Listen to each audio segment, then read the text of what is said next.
please listen to it, contemplate it, and find out for yourself. And please don't blindly accept anything that anyone says is true, especially a spiritual teacher, especially a spiritual teacher claiming that they're teaching non-duality, especially if they're on the internet.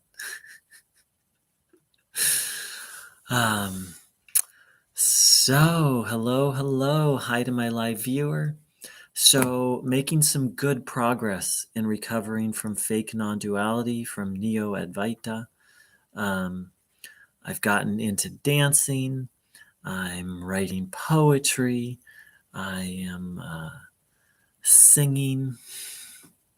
I'm getting back to my human self. And I'm also open to the idea of being successful, like having a successful life. That doesn't necessarily mean making billions of dollars, though I'm open to that. But just this idea of doing well at life, doing life well. I find myself open to that now and excited by it. Another big piece for me is exploring Buddhism and finding that middle way. The Buddhist teachings are all, not all, but one of the fundamental teachings is finding the middle path between indulgence and asceticism. And I find it so important for me because having tasted the bliss of what you could call in non-dual language, the self, Brahman, having tasted that, and I've also had a lot of really ecstatic and profound mystical experiences, which I haven't talked about so much on this channel, but having tasted that, it's kind of hard to get into life. Like life pales in comparison to a mystical experience. However, I'm not able to have ecstatic experiences 24/7. And for the most part, I don't think most people are meant to. But finding that middle way of having some detachment towards life, but yet also having some engagement, and finding healthy forms of what I just call the divine connection, of experiencing the divine, that don't unbalance me. Some of the more ecstatic, otherworldly ones, they really unbalance me. So that's a little progress on, for me. I got a really interesting comment the other day. And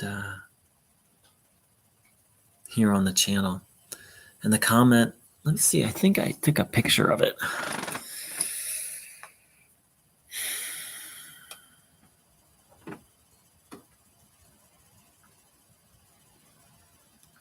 Let's see, yes. Blank is not Neo-Advaita. Blank is the name of a specific teacher. Blank is not Neo-Advaita. You have absolutely no idea what you talk about, and your energy is really garbage. That stupid laugh at the beginning. All intellect, no realization, no heart. On the other hand, Blank, this particular teacher, is all heart. Yeah. Yeah.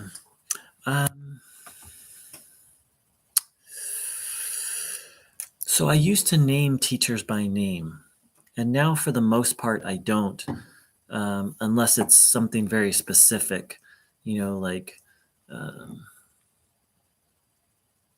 for example, I went to a Ramesh Balkasar satsang, and I noticed he was selling pictures of himself when he was 40 years younger, lifting weights in like a bikini bottom. Like I saw that with my own eyes, and that's wrong, for a teacher to do. For example, I've named that Muji, I don't know if he still does, used to require people who go to become residents of his community to sign a legal non-disclosure, that they're legally not allowed to talk about what happened there. Just utter bullshit. Like, I mean, it's so wrong. It makes me want to vomit. And Muji also threatened a fellow YouTuber with legal action for criticizing him. Okay, has nothing to do with spirituality or non-duality. Just utter nonsense. Except in very extreme examples, I don't name specific teachers anymore because I just find it not helpful. So, this person, let's face it, this is a nasty comment. I'm sure they were not feeling good when they wrote it. I'm sure they were feeling angry and upset, and they have a right to be angry and upset. My earlier videos, whether they have a right to express it or whether it's helpful, that's another question. But, my early videos were not the cleanest and the clearest. And like I said, I was out to prove a point. I was out to be like, this teacher is Neo-Advaita. I was kind of on a mission that way. And it wasn't the cleanest, purest motive. I'm still on a mission, and I think my motive is much purer now. My motive is to educate.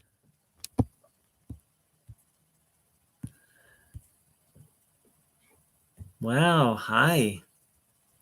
Mootwow666. Interesting username. Thanks for saying hello. Peace received and returned. So now my mission is to educate people what is the difference between Neo-Advaita and Advaita Vedanta, why Neo-Advaita is dangerous, and how to recover from it. And then you can decide if a particular teacher is Neo-Advaita. People leave me comments, what do you think about this teacher? What do you think about this teacher? Da-da-da. And there's too many Neo-Advaita teachers to name them all. And to be honest, watching Neo-Advaita teaching makes me sick to my stomach.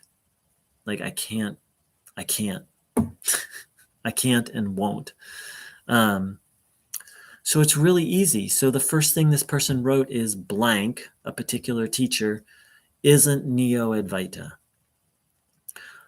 Well, okay.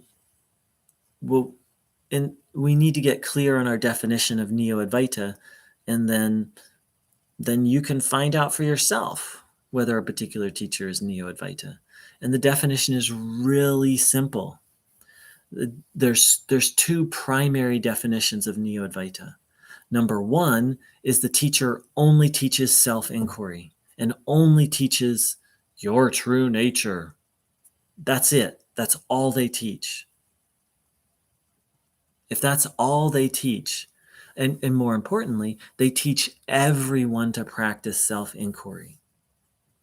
If that's all they teach, and if they teach everyone to practice self-inquiry, they're Neo-Advaita. Ramana Maharshi did not teach everyone to practice self-inquiry. In fact, he discouraged that. He said it'll fail for most people, as did Adi Shankara. So there's many other things, but that's how you tell if someone is Neo-Advaita or not. Do they just talk about self-inquiry and the self and your true nature over and over and over? And here's the important point, to everyone. Ramana Maharshi would hang out and talk with people about their business, their relationship. He met people where they were at. So that's the definition of Neo-Advaita. Do they just preach one message and one technique? The second type of Neo-Advaita, which is really Neo-Advaita, which is like the worst of the worst, is there's nothing to do since you're already enlightened. And they teach that to everybody. That's like That's the worst of the worst. So if a teacher does one of those two things, they're Neo-Advaita. We don't have to argue about it. Like, this isn't even my definition. Like, this is a scholarly definition. And people within Advaita Vedanta tradition have named this. And don't believe me. Go do your research and find out for yourself. So